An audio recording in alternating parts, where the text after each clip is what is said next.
بتبدأ القصة بست اسمها وان سو، وهي مرات واحد من كبار رجال الأعمال الكوريين المشهورين، وكمان سفيرة النوايا الحسنة لكوريا الجنوبية. كانت بتتكلم في مؤتمر علشان تكشف عن تصرفات لا إنسانية لبعض الدول في شن الحروب، وبتحكي عن الفظائع اللي مروا بيها الناجين. طالبت مجلس الحكام بالمساعدة ونددت باللي بيدمروا السلام، لكن بمجرد ما المؤتمر انتهى السكرتيرة جريت عليها وقالت لها إن أمريكا بعتت إيميل تهديد لو استمرينا في الإدانة هيبدأوا عملية قطع الرؤوس، ونصحتها إنها تفكر كويس وإن من الضروري إنها تلغي الخطوة الجاية من الرحلة.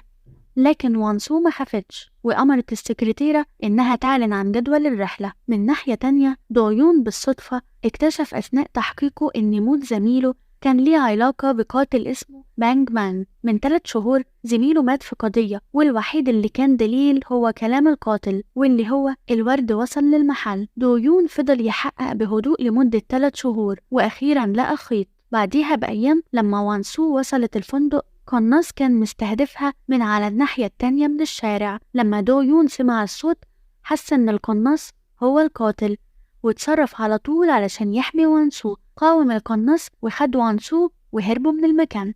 الاتنين دخلوا عربية وان سو وفضلوا يمشوا ومش عارفين مشيوا قد ايه لحد ما العربية دخنت وباظت. لما دو يون كان بيصلح العربية اكتشف جهاز تتبع، وده معناه انهم لسه في خطر. اقترح يروحوا بيته علشان يستخبوا شوية. وصلوا بيت دو يون بسرعة، قال لها تتواصل مع حد بتثق فيه بس ما تقولوش عن مكانهم. وبعد ما رتبوا الوضع راح الحمام علشان يعالج جروحه. غسل الدم اللي عليه لكنه ما قدرش يحط الضمادة. لما وانسو شافته قامت على طول وساعدته في معالجة الجرح، ودو يون مسك فوطة مبلولة ومسح الدم من على وش وانسو. وبعديها المشهد بيتغير. وانسو بتتبعت للقنصلية الكورية الجنوبية. جوزها كان متحمس جدا لما عرف الخبر. في نفس الوقت رئيس الأمن واللي عنده 4 نجوم راح القنصلية علشان يعرف اللي حصل. اكتشف إن الشاهد كان دو يون، واتقابلوا في الليلة نفسها. هما كانوا زمايل قبل الحادثة، لكنه متوقعش إنه يجيب سيرة محل الورد في كلامهم. تاني يوم وانسو عملت مؤتمر صحفي وكشفت عن إيميل التهديد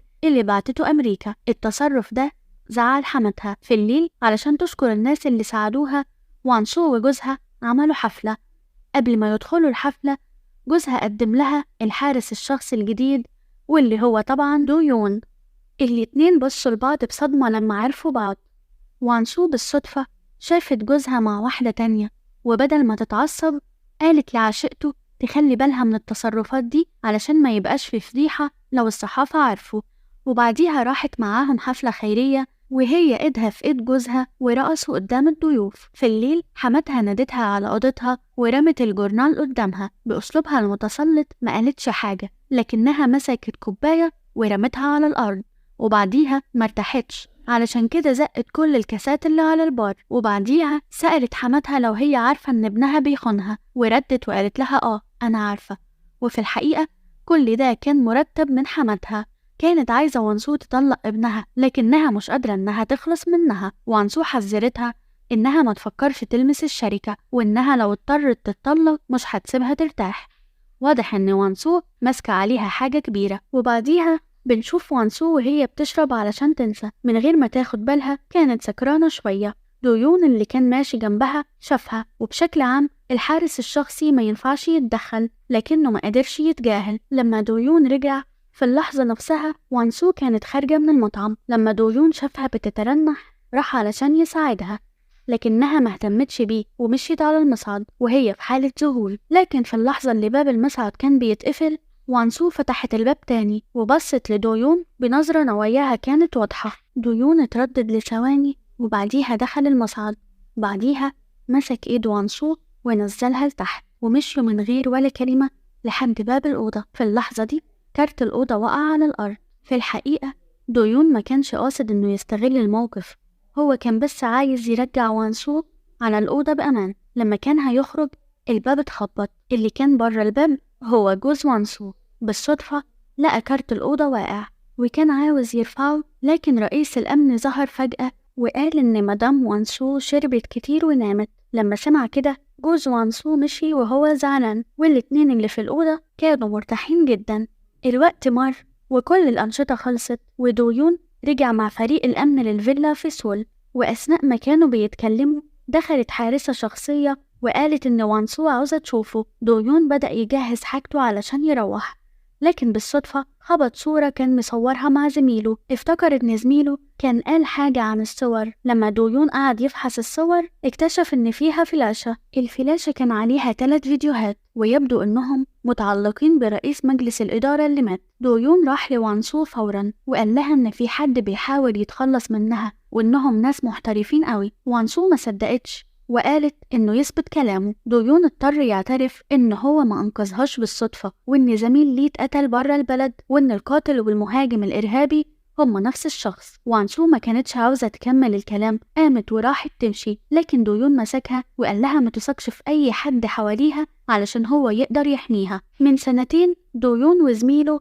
خدوا أوامر من رؤسائهم، واحد كان مكلف بحماية الرئيس والتاني كان مكلف بالتحقيق في تدفق أموال سرية للرئيس. من 3 شهور بس زميله وصله معلومات إنه هيخرج برا البلد علشان يحقق في قضية بتتعلق بموت الرئيس القديم اللي كان متوقع إنه مات بجريمة قتل، لكن بسبب القضية دي زميله مات بطريقة بشعة في بلد أجنبي. مهما دويون حاول محدش كان عاوز يسمعله، وفي الآخر القضية اتقفلت. دويون ما قدرش يتقبل الواقع وقدم استقالته وبدأ يطارد قاتل زميله بهدوء. تاني يوم وانسو وضحت لأخوها إنها مش ناوية تكمل في غسيل الأموال لعائلة جوزها وإنها عاوزة تدير منظمة خيرية، لكنها ما كانتش متوقعة رد أخوها واللي رفض وخرج من المكتب على طول. دلوقتي وانسو بقت عارفة إنها ما تقدرش تثق في أي حد. في العصر راحت لبيت عشيقة جوزها، أكدت إنها مش هتطلق جوزها وكانت مستعدة تدفع مبلغ كبير علشان الست دي تاخد ابنها الغير شرعي وتعيش في سويسرا، لكن العشيقة رفضت علشان ابن وانسو مات ومفيش حد شرعي ممكن يرث المجموعة. علشان كده العشيقة ما تأثرتش بعرض وانسو، وفي الحقيقة وانسو كانت متوقعة النتيجة دي وقالت إنها مش هتتطلق وكانت مستعدة تمشي. لكن العشيقة كشفت سر، اتضح إن جواز وانسو من جوزها كان مؤامرة. وقتها كانت العشيقة حامل ومستخبية في اليابان، وجوز وانسو كان متورط مع فنانة. الفنانة دي ماتت بسبب جرعة زايدة من البنج. لو الخبر اتكشف كان هيبقى فضيحة، خاصة إن خطيبته وقتها كانت داخلة جوازة استراتيجية. لما الست عرفت بالموقف ده انسحبت من الجوازة. وفي نفس الوقت صورة وانسو كانت كويسة جدا وقتها، كانت بتتحرك من أقل مستوى لحد ما بقت ملاك التبرعات. وقتها جوز وانسو قابلها صدفة وبعديها العشيقة قالت لها إنها شايفة إن ده ظلم وإنهم كانوا بيستغلوها. وانسو اعتبرت الكلام ده إهانة وقالت لها إن الإهانة بحد ذاتها إنك تكوني عشيقة. في الليل جوز وانسو اقترح يتكلموا، أكد ليها إنه بيحبها جدا، وفي اللحظة دي قلب وانسو رق شوية واقترحت تبعد العشيقة وولدها بره البلد، لكن جوزها كان متردد. دلوقتي وانسو فهمت طبيعة شريك حياتها الحقيقية. من ناحية تانية العشيقة راحت علشان تشتكي لحماتها. حماتها صرخت عليها واتهمتها بإنها عديمة الفايدة، وبعديها قالت إنها هتجبر وانسو على الطلاق. في الصبح العيلة كانت بتجهز علشان جلسة تصويرية عائلية. لما وانسو وصلت للمكان اكتشفت إن ابن عشيقة جوزها قاعد مع العيلة، فبصت لجوزها اللي كان باين عليه إنه مش مهتم. في نفس الوقت العشيقة كانت مبتسمة بثقة. وانسو اتنرفزت ولفت ومشيت، راحت مكتب حماتها علشان تتخانق معاها، لكن قبل ما تبدأ الكلام حماتها رمت تقرير فحص جينات على المكتب. قالت لها إن ده حفيدها وفكرتها إن ابنها مات من 5 سنين وإنها سمعت نصيحتها وسكتت على الموضوع لحد دلوقتي، لكن عاجلا أو آجلا الناس هتعرف الحقيقة. الحمات طلبت من وانسو إنها تتعامل مع ابن العشيقة كأنه ابنها. وانسو رفضت الطلب الغريب ده في الحال. حماتها نصحتها ما تشغلش بالها بآراء الناس، ولو مش موافقة ممكن تخلف طفل تاني. في النهاية الصورة العائلية اتصورت وابن العشيقة كان موجود فيها. دويون لاحظ الوضع المعقد ده، وتاني يوم اتعين كرئيس الأمن. سأل رؤسائه عن سبب وفاة رئيس مجلس الإدارة القديم، لكنه ما توقعش إنهم هيتوتروا كده، وده خلى دويون يشك إن في حاجة غلط. استخدم منصبه علشان ياخد نسخة من فيديو المراقبة، وبعد ما فحص الفيديو كويس اكتشف إن رئيس مجلس الإدارة القديم مات في مكان غير بيته. ده معناه إن موت زميله كان علشان يوقفوه عن التحقيق. حمات وانسو بتحاول تستغل الفضيحة علشان تجبرها على الطلاق، وكمان عاوزة منها إنها تتنازل عن السيطرة على المنظمة. لما وانسو اكتشفت إن حماتها عاوزة تشيلها من مجلس الإدارة، طلبت من أخوها يفضح حقيقة علاقة جوزها بعشيقته وابنه. وبعد فترة الأخبار كانت منتشرة في كل مكان. بعديها وانسو عقدت مؤتمر صحفي مباشر علشان تستغل الضجة. الكل كان مستني يشوف الفضيحة، لكن وانسو طلعت على المنصة بهدوء. كزوجة قالت إن جوزها ما خانهاش. لما سمعوا ده الصحفيين انتقدوا الوضع واتهموها بالكذب. وانسو قالت لهم إن الولد ده في الحقيقة ابن حماها. الحركة دي مش بس نقلت اللوم لحماتها، لكنها برضو هدت الأزمة بمهارة وكسبت وقت لإنقاذ المجموعة. بعد المؤتمر الصحفي العشيقة وأمها كانوا في حالة هستيرية، ما كانش في أي حاجة يقدروا يعملوها. في العصر الحمات حذرت وانسو وقالت لها ما تفكريش إن كل حاجة هتتحل علشان انتصرت النهاردة. أمرتها إنها تستقيل فوراً من منصب رئيسة مجموعة كايان. وانسو فكرتها إنها لو اضطرت تعمل كده هتعقد مؤتمر صحفي جديد كرئيسة للمجموعة وهتكشف عن غسيل الأموال اللي بيحصل. وفي الحالة دي حتى لو استخدمت كل علاقاتها هيبقى صعب تسيطر على الرأي العام. وانسو قالت لها بوضوح ما تحلميش حتى بالمنظمة الخيرية. الحمان فعلت وقالت لها إن كل اللي هيحصل بعد كده هيكون بسببها. بعد كام يوم العشيقة اتنقلت للبيت. حماتها طلبت من وانسو تجهز لها مكان تقعد فيه. وانسو خدت العشيقة على أوضتها وحذرتها إن نطاق حركتها في البيت هيبقى محدود في الأوضة دي. ما تحاولش حتى إنها تشارك في الأكل وتتصرف كأنها مش موجودة أبدا. وانسو أكدت ليها إنها ما تشوفهاش في أي مكان تاني في البيت. في الليل دويون كان بيحمي وانسو وبيهرب معاها، وفي النهاية ما قدرش يكتم فضوله وسألها ليه هي مصممة على حماية المجموعة بالشكل ده. اتضح إن قبل وفاة حماها طلب منها حاجة واحدة، إنها ما تتطلقش بسبب موت حفيده ولا حتى تفكر في الطلاق في المستقبل. قال لها إنها الوحيدة اللي بيقدر يثق فيها، وعلشان تحقق وعدها كانت مستعدة تضحي بحياتها. لما دويون سمع كده قرر إنه يقول لها الحقيقة. رئيس مجلس الإدارة القديم ما ماتش في بيته، واللي قتل زميله مستهدفها هي كمان. والأخطر إن الشخص اللي دفع فلوس القتل موجود في البيت دلوقتي. تاني يوم علشان تصعب الأمور على وانسو كشفت الحمات إن أمها البيولوجية محبوسة في مستشفى للأمراض النفسية وإنها ممكن تموت في أي وقت. وقالت لها مش لازم تزوريها علشان أنت بنتها. رغم إن وانسو كانت عارفة إن حماتها عندها دوافع خفية، إلا إنها راحت المستشفى النفسي مع أخوها ودويون. لكن قبل ما تدخل العنبر سمعوا صراخ من جوه.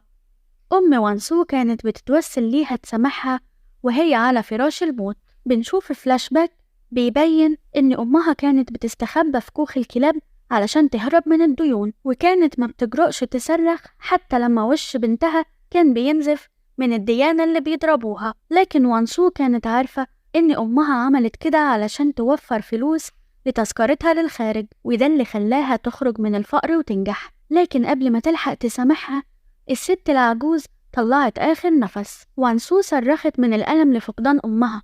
دويون افتكر إنه حصل حادث واندفع جوه أوضة المستشفى. لما فهم الوضع ضمها وحاول يواسيها. بعديها بشوية أخوها دخل وقال لها إن حماتها قلقانة من إن الناس تعرف، وبالتالي مش هتسمح بعمل عزاء عام. في الليل رجعت وانسو للفيلا وواجهت حماتها، حذرتها إنها لازم تودع أمها بكرة. طبعا حماتها رفضت وقالت إن لو الإعلام عرف سعر أسهم المجموعة هيقع، وإن في صفقة كبيرة المفروض تتناقش بكرة. وقالت لها إن لو ما شافتهاش بكرة هتوديها هي وأخوها مستشفى نفسي زي أمها اللي ماتت. وانسو كانت فاهمة إن حماتها بتستغل سلطتها علشان المسؤولة عن المشروع، ومن غيرها هيبقى كل حاجة باظت.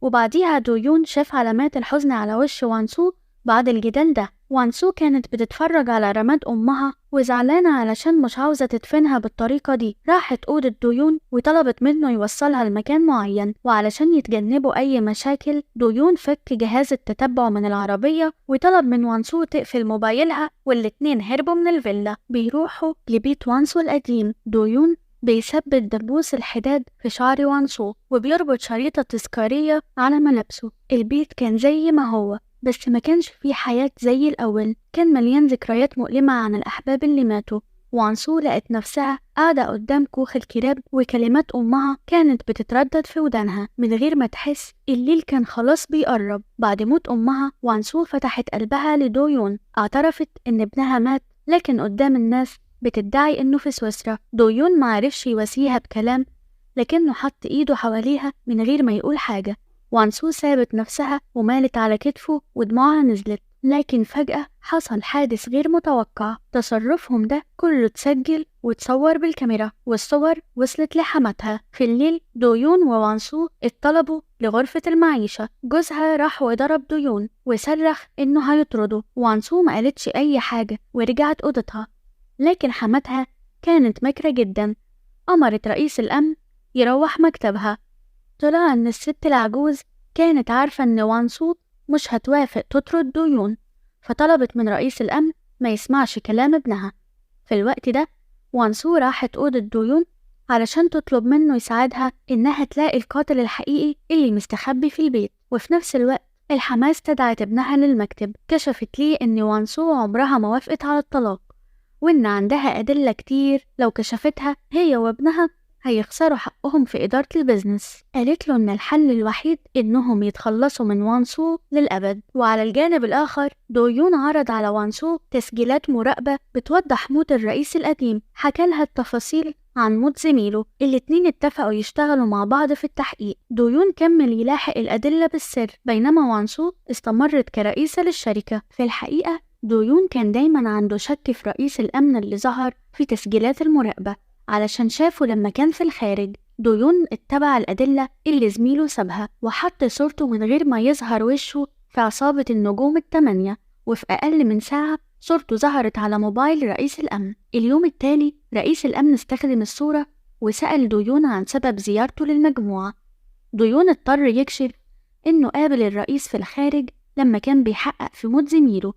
شك إن ليه علاقة بموت زميله وموت الرئيس القديم، لكن دويون وضح إن الرئيس كان بيروح الخارج علشان يغسل فلوس لجوز وانسو الحقير، فإزاي هيبقى قاتل؟ واللي اتضح إن الرئيس القديم ما ماتش في البيت. السبب الحقيقي لموته كان جلطة، ولتغطية الفضيحة تم نقل جثته للفيلا. رغم إن دويون ما صدقش الكلام، إلا إن الكابتن مسكه وافتكر إنه بيقلل منه. على أي حال الكابتن أكد ليه بكل حزم إنه بيقول الحقيقة، وبلطف حذره إنه يقدر يحقق زي ما هو عايز، لكن لو حصل أي حاجة غلط في المستقبل مش هيقدر يحميه.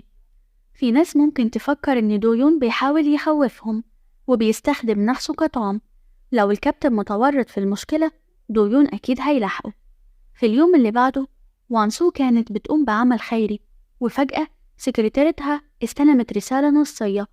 وانسو قالت إنها لازم تمشي بسبب مشكلة في المنظمة، لكن بعد الحدث العربية بتاعتهم اتعرضت لهجوم بطائرة الدرون، والشخص اللي شغل الطيارة وأسقط القنبلة كان الحارسة الشخصية اللي بتحمي رئيسة الشركة. الحارسة وصلت المكان بدراجتها النارية وشافت إن وانسو ما كانتش بتتنفس، ودويون مغطى بالدم وبتحاول تهرب بسرعة. لكن لحسن الحظ دويون صحي، وفي آخر ذرة قوة فيه فتح باب العربية المعطلة وسحب وانسو قبل ما العربية تنفجر.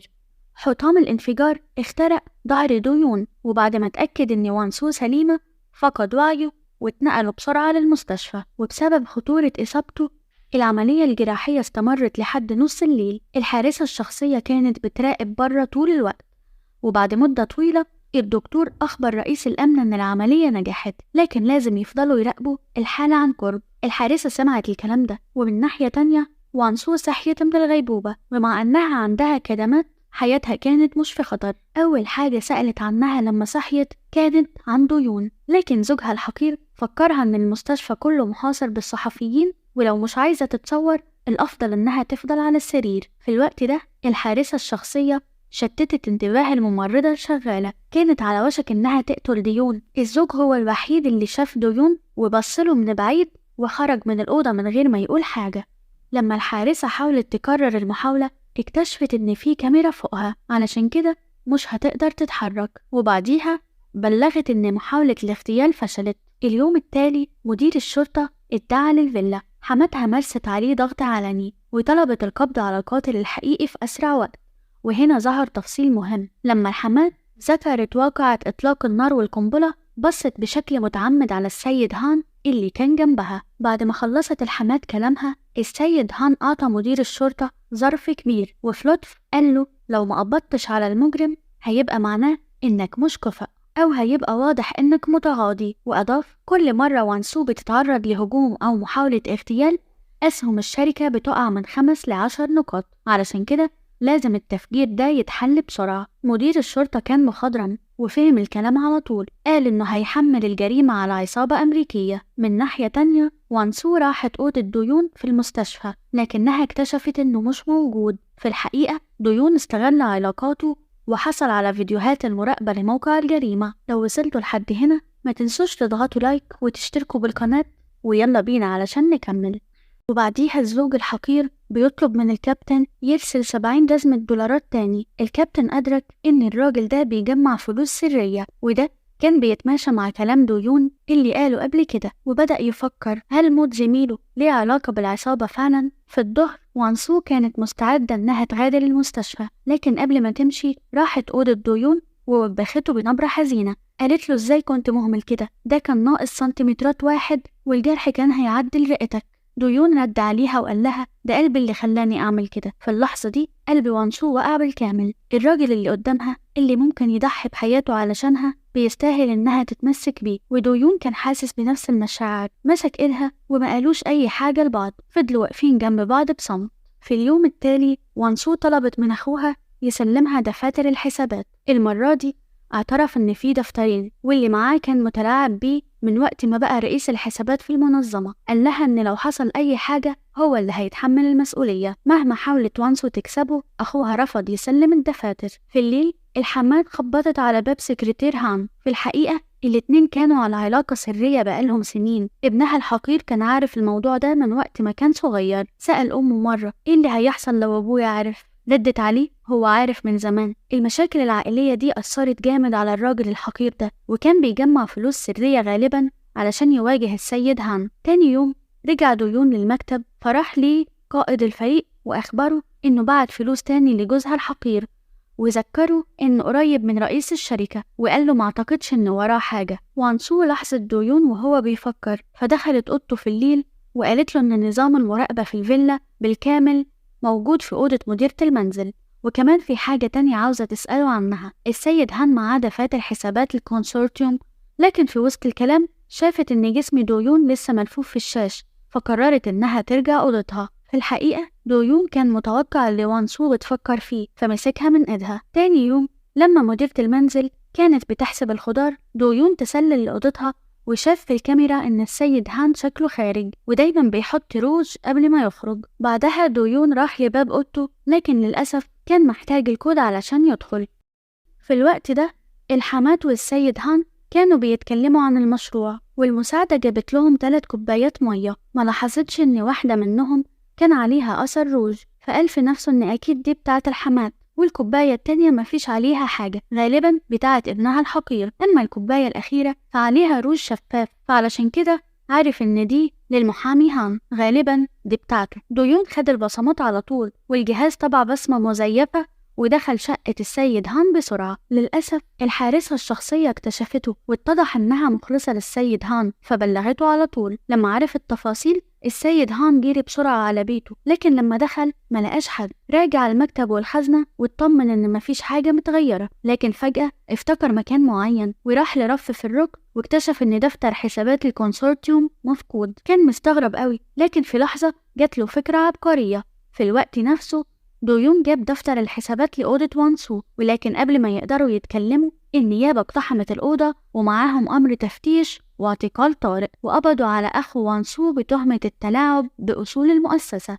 اتضح إن الشخص اللي بلغ عن العصابة هو الابن التاني لحماتها. المستشار هان كان غاضب بسبب إنه عمل كده علشان الشخص اللي اتقبض عليه كان الشريان الرئيسي للمنظمة. ومن ناحية تانية وانسو كانت قلقانة جدا بعد ما النيابة خدت أخوها، وديون كان قاعد جنبها بيواسيها وما قدرش غير إنه يمسك إيدها. وجوزها الحقير شافهم في اللحظة دي، وبعد شوية راحت وانسو لغرفة التحقيق، لكن قبل ما تقول أي حاجة أخوها طمنها وقال لها ما تقلقيش، وظهر عليه الهدوء وقال لها إن حياة المجموعة في إيده. في اللحظة دي السيد هان دخل الأوضة، وأخوها بإشارة من عينيه قال لوانسو تخرج الأول، وكان متوقع نواياه وقال إنه هيقبل التعليمات ويخضع للتحقيق، لكن محتاج وصول لكل الحسابات المجهولة باسمه، وذكر إنه عنده قائمة ب550 حساب. وبعد ما سمع الكلام السيد هان فكر إنه لازم يخلصوا الموضوع ده بسرعة، وفي النهاية الاتنين اتفقوا. في الصبح بدري المحامي هان أخبر الحماة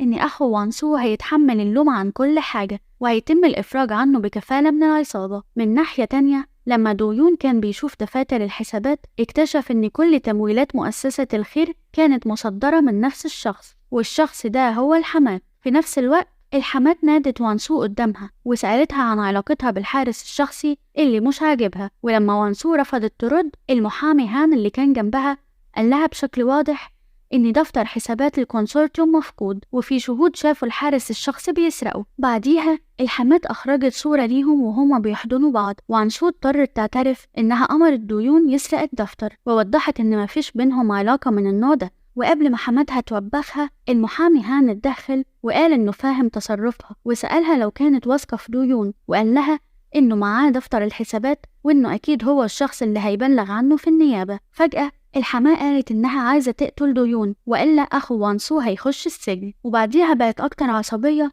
ووبخت وانسو وقالت لها إنها مهووسة براجل، وأضافت إنها كانت عارفة عن الصور دي من زمان وفكرت إن كنتها كانت بس بتتسلى وهتوقف لما تخلص بشرط محدش يعرف الموضوع البسيط ده، لكنها ما كانتش عارفة إن كنتها فعلا شغالة مع شخص غريب علشان تسرق دفتر الحسابات. المحامي هان ذكر لوانسو إن أخوها هو اللي رباه وإن مستحيل يخون المنظمة، وقال لها كمان إحنا عيلة ومش هنخذلك، بس ما كانش عارف دويون استخدم إيه علشان يخلي وانسو تحرضه على سرقة دفاتر الحسابات. وبعد ما سمعت الكلام ده وانسو بدأت تفكر هل فعلا الوضع زي ما قال المحامي هان، ففكرت إنها تتأكد بنفسها. وبعد ما وانسو مشيت السيد هان وعد الحماة إنه يتعامل مع الموضوع. في الليل وانسو طلبت من دويون يقابلها على السطح، كانت عاوزة يثبت إن القاتل هو نفس الشخص اللي قتل صاحبه أو يرجع دفاتر الحسابات. دويون قال لوانسو إن درس دفاتر الحسابات كويس والوضع الفعلي كان مختلف عن اللي كان متوقعه، وكل الأموال السرية في النهاية اتحولت لاسم الحماة،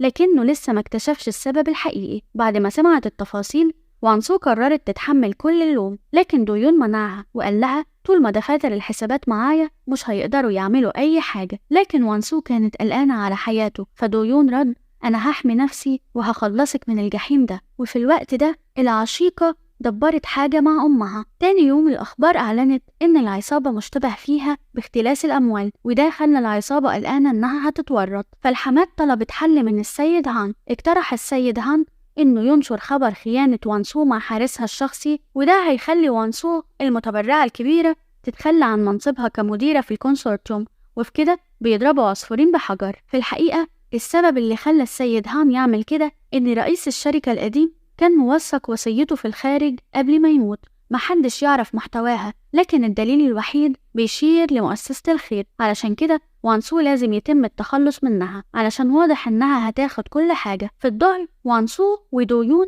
اتكلفوا من الحماة إنهم يعملوا أعمال خيرية في منطقة بوسان، لكنهم ما كانوش عارفين إن الحارسة الشخصية كانت بتراقبهم في السر. الحارسة تلقت أوامر من السيد هان إنها تقتل وانسو بمجرد ما تمسك دليل على خيانتها وتحط اللوم على دويون. في الليل الاتنين باتوا في فيلا تم ترتيبها من العصابة من غير ما يعرفوا أي حاجة. الشيء الغريب إن كل الحراس اتشالوا ما عدا دويون، وفي نفس الوقت الحارسة الشخصية خدت الصورة المطلوبة واستغلت وقت دويون وهو في دورية علشان تقتل وانسو. لحسن الحظ دويون ظهر في اللحظة المناسبة وطلب من وانسو تهرب من الشباك. هو فضل علشان يتعامل مع الحارسة الشخصية. دويون واجهها وكان مستعد يضحي بحياته علشان يتغلب عليها، وفي النهاية رماها في المية. دويون خاف يكون في أسرى تانيين فمسك نفسه رغم ضعفه وساق المركب لمكان آمن. تاني يوم لما وانسو فاقت شافت دويون وهو في حالته الضعيفة وفضلت قلقانة على إصاباته،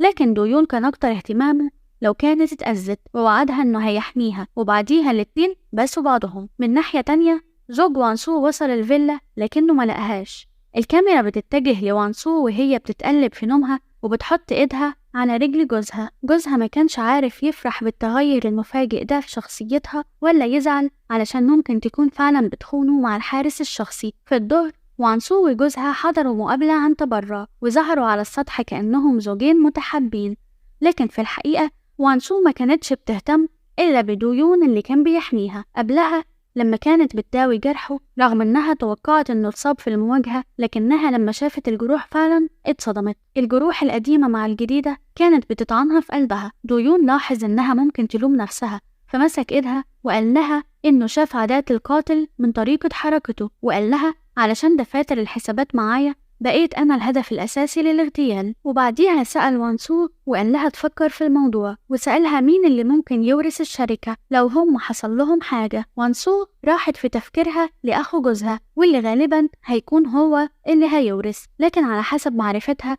إن علاقته مع حماتها مش كويسة ومش باين إنه يعرف عن الأموال السرية. في حاجة تانية دويون مش فاهمها، المحامي هان هو اليد اليمنى لحماتها، فازاي بيتم تحميله مسؤوليات الحسابات السوداء؟ فقال دويون لوانسو إنها تسأل جوزها سؤالين علشان تضيق نطاق تحقيقات القتل. والمرة دي وانسو سألت جوزها لو كان أخوه من أبوه غير شرعي، ولما سمعت إن تعبير جوزها اتغير بشكل كبير عرفت إنها مش إشاعة، وده يفسر ليه حماتها بتكرهه للدرجة دي. دويون قال لها تسأل سؤال تاني عن موت رئيس الشركة القديم، فوانسو سألته لو كان أبوه اتقتل، ومن خلال رد جوزها اتضح تقريبا إنه عارف سبب موت أبوه. وفي نفس الوقت حماتها أمرت المحامي هان إنه ينشر خبر خيانة وانسو مع حارسها الشخصي علشان عاوزة تتخلص من وانسو وأخوها حتى لو كان لازم تفبرك دلائل.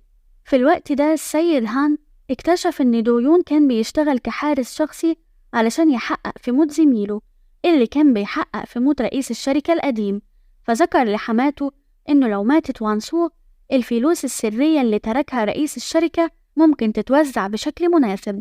وفي بعد الظهر انتشر خبر خيانة وانسو، وجوزها اتجنن وراح لأمه يسألها هي ليه عملت كده. شرحت ليه إنها عملت كده من غير ما تقوله علشان كانت شاكة إنه مش هيوافق، فعملت كده في السر. الزوج حذر أمه وقال لها إن مراته مش واحدة قذرة وإنه مش هيتطلق. كأم ما كانتش فاهمة ليه ابنها كان ضدها، ما كانتش مدركة إن ابنها مهووس من اللي حصل زمان ومنع نفسه من إنه ينسى اللعبة اللي لعبتها مع السيد هان، ونتيجة لذلك حصل شجار كبير بين الأم والابن. على أي حال جوز وانسو بيحبها بكل قلبه ومش هيسمح لحد يأذيها حتى لو كانت أمه. بالصدفة عشيقته كانت واقفة قدام الباب وبتسمع الخطاب والكلام كله، وفي نفس الليلة خدت ابنها وخرجوا من الفيلا وهي حاسمة أمرها علشان مش عاوزة تعيش مع شخص مش بيحبها. وبعديها دويون بيدخل بيت المحامي هان، وبنعرف إن المرة اللي فاتت كان ركب كاميرا خفية في الساعة وصور تركيبة الأمان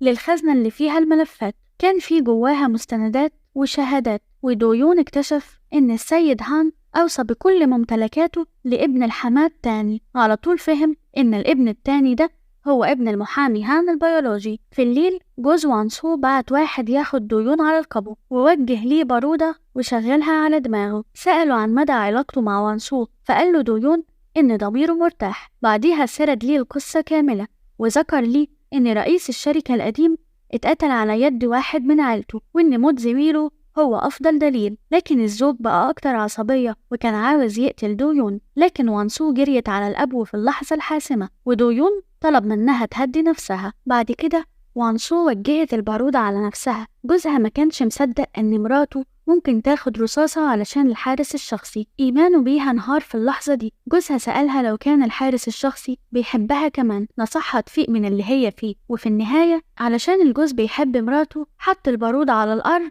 وبدأ يعيط. بعد أسبوعين المحامي اللي كان موكل من قبل رئيس الشركة القديم وصل لكوريا الجنوبية وقرأ الوصية قدام كل أفراد العيلة. الفلوس الغير قانونية اللي اكتسبها رئيس الشركة في حياته واللي بلغت 18 تريليون كلها هتروح لمؤسسة وانسو الخيرية. الحماة والابن الأصغر اللي ما كانوش هيورثوا الفلوس كان عندهم فكرة مش كويسة من البداية. اقترح الأم والابن إنهم يتقسموا الفلوس بالتساوي، لكن ما كانش يعرف إن حماته ما كانتش بتعتبره من العيلة، وقالت له إن ابنها الأكبر هو اللي هيورث الشركة في المستقبل ولازم هو يحتفظ بكل الفلوس الغير قانونية. بالطبع الابن الأصغر ما كانش موافق على ده، والابن الأكبر كان ساكت لفترة طويلة. بعديها حذر أخوه الصغير وقال له إن هو ولا حاجة، وكشف ليه إن موت الأب ما كانش حادث لكن كان جريمة. عند الكلمات دي ملامح وش الابن الأصغر اتغيرت فورا. رغم إنه خسر المعركة إلا إنه حذر أخوه الكبير إنه لو ما اداهوش نفس المال هيفضح القصة كلها عن اللي عملته الأم والابن. وبعد كام يوم وانسو جابت الفلوس الغير قانونية ورجعت بيها للبلد. دويون اللي كان معاها لاحظ بالصدفة إن طريقة مشي حارستها الشخصية بالضبط زي طريقة القاتل اللي قتل زميله، فبقى حذر منها شوية. وفي نفس الوقت لما حماتها عرفت إن وانسو رجعت اقترحت على المحامي هان إنه يستخدم أخو وانسو علشان ينظف الفلوس الغير قانونية. كده وانسو مش هتقدر تتهرب. من خلال أسهم الشركة باسم الابن الكبير هينفذوا شوية حيل بسيطة علشان يورثوه بعدين، ولما يخلصوا من الموضوع ده هيحملوا أخو وانسو التهمة كلها. لما المحامي هان سمع الكلام ده كان باين عليه الإحباط علشان ابنه ملهوش نصيب من الفلوس. وفي الحقيقة فهنا الحمات بدأت تصرخ فيه وقالت له إن هو وابنه زي المتسولين، المفروض يشكروا ربهم على اللي خدوه. من الناحية التانية وانسو أخوها ودويون كانوا بيتناقشوا بخطة مضادة. دويون اكتشف إن الابن الأصغر ده في الحقيقة ابن المحامي هان وابن الحماة، وبيفترض إنه كان مش قادر يورث ممتلكات المجموعة، علشان كده كان بيستهدف العصابة. هو اللي كان ورا محاولة اغتيال وانسو، والمحامي هان كان بيساعده علشان ابنه. واتضح إن رئيس الشركة القديم اتقتل على يد الابن الأصغر بأنثى من الذهب. ولما المحامي هان عرف فبرك موت رئيس الشركة القديم علشان يبان إنه مات لوحده. وبعد 3 أيام على حسب الخطة الأصلية أخو وانسو خلص من غسل الفلوس الغير قانونية وقابل المحامي هان تحت الجسر. دويون سجل محادثتهم بالسر، لكن المحامي هان كان حذر جدا. مهما حاول يقنعه ما قدرش يخلي إجابته واضحة. وفجأة لما دويون فكر إن الخطة فشلت ظهر قاتل فجأة وقطع رقبة أخو وانسو اللي كان واقف ورا. على طول دويون طلع خنجره وركض وراه وطعنه في كتفه الشمال، لكنه سابه وما راحش وراه علشان أخو وانسو لازم يتاخد المستشفى بسرعة. وبعد ما خده الدكتور قاله إنه ما قدرش ينقذه علشان فقد كتير من الدم. بعد كام يوم وفي جنازة أخو وانسو بنعرف إنه كان مدي فلاش درايف لمراته وقال لها لو حصل له أي حاجة لازم تدي الفلاشة لدويون. وبعديها دويون حط الفلاشة في خزنة المحامي هان وطلب من مرات أخو وانسو إنها تقول للنيابة إن الأدلة اللي كان محضرها جوزها موجودة في بيت المحامي هان. في اليوم اللي بعده النيابة قبضت على الحمات بتهمة الأموال الغير القانونية، وبدأ المحامي هان يجهز خطة علشان يطلع ابنه من الموضوع ده. لكن لما النيابة كانت بتفتش بيت المحامي هان ظهرت الحارسة الشخصية، ولما شافها دويون لفت وخرجت بسرعة. دويون لما شافها جري وراها، وبعد معركة شديدة اتأكد إن الحارسة دي هي اللي قاتلة اللي قتلت زميله واللي قتلت رئيس الشركة واللي قتلت أخو وانسو، فسلمها للشرطة. وبعديها راح للمحامي هان وقال له إن كل حاجة هتتكشف وإنك هتدفع تمن اللي انت عملته. والمحامي هان قال له إن أنا ما عملتش أي حاجة وإن دي مجرد افتراءات وإن مفيش أي دليل.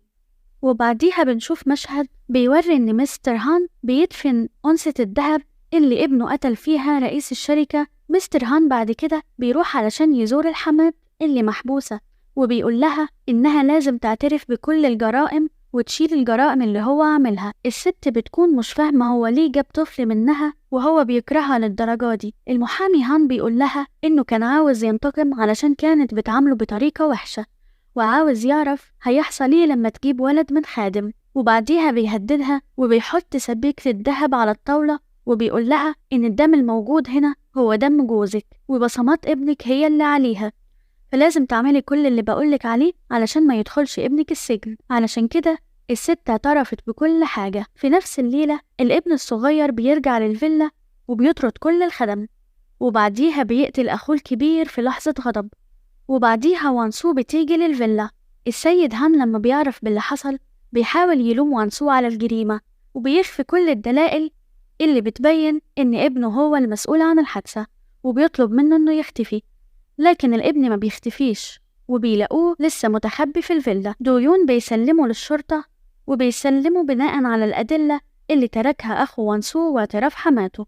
وبالاعتماد على الأدلة دي بيكتشفوا إن المحامي هان كان هو اللي دفع للقتل وهو اللي حرض على القتل. وبعديها وان سو ودو يون بيبقوا مع بعض، وبتنتهي القصة بنهاية سعيدة. أتمنى تكون عجبتكم، وأتمنى تضغطوا لايك وتشتركوا في القناة وتدوني رأيكم في التعليقات. بحبكم قوي. باي باي.